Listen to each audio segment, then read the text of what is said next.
ইউরোপের আকাশে ভয়ঙ্কর নিরাপত্তা ভেঙে দিয়েছে রাশিয়ার আধুনিক ড্রোন প্রযুক্তি।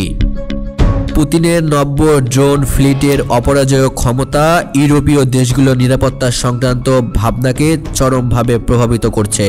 সাধারণ মানুষ এখন শুধু নিরাপদ আশ্রয় খুঁজে বেড়াচ্ছে, আর সরকারগুলো ভয়ঙ্কর প্রযুক্তি মোকাবিলায় নতুন কৌশল খুঁজছে।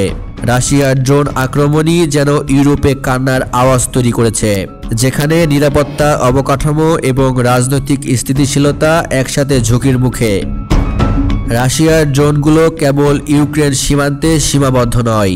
ইলেকট্রনিক যুদ্ধ, নেভিগেশন জ্যামিং এবং অত্যাধুনিক সেন্সর ব্যবহারের কারণে এগুলো ইউরোপের শহর, শিল্পাঞ্চল এবং বিদ্যুৎ কেন্দ্রও হুমকি হিসেবে ধরা হচ্ছে।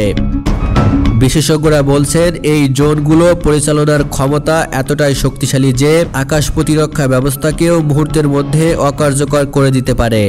ফলে ইউরোপীয় নিরাপত্তা সংস্থাগুলো একাধিক স্তরে সতর্কতা বৃদ্ধি করেছে।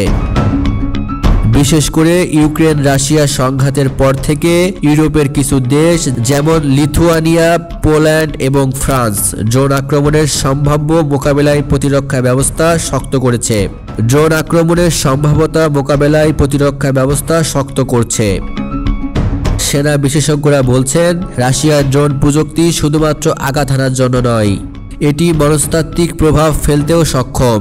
শহরবাসী ভয়ঙ্কর নিঃশব্দ আক্রমণের কারণে আতঙ্কিত, আর সরকারগুলো এখন উন্নত রাডার এবং ড্রোন নিরোধী প্রযুক্তি স্থাপনে ব্যস্ত। আন্তর্জাতিক পর্যবেক্ষকরা মনে করছেন, পুতিনের ড্রোন অপরাজেয় হলেও ইউরোপীয় দেশগুলো কৌশলগত প্রতিরক্ষা ও প্রযুক্তিগত উদ্ভাবনের মাধ্যমে এর প্রভাব কমানোর চেষ্টা করছে। তবে সমস্যা হলো, রাশিয়ার ড্রোনগুলো ক্রমশ আরও উন্নত হচ্ছে। হালনাগাদ সেন্সর, লেজার নির্দেশিত অস্ত্র এবং আত্মনিয়ন্ত্রণ প্রযুক্তি ব্যবহার করে এগুলো স্বয়ংক্রিয়ভাবে লক্ষ্য খুঁজে বের করে আঘাত হানছে।